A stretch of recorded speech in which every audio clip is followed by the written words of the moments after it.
Hi guys, so as you can see we're going neon again for this week's design.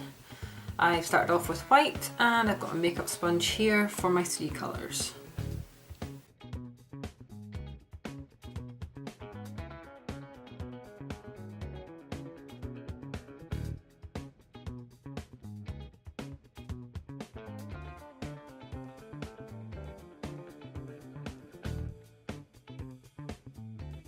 Over the top of that I'm using one of my own polishes. This is Aurora and you can find the link down below to where you can purchase your own.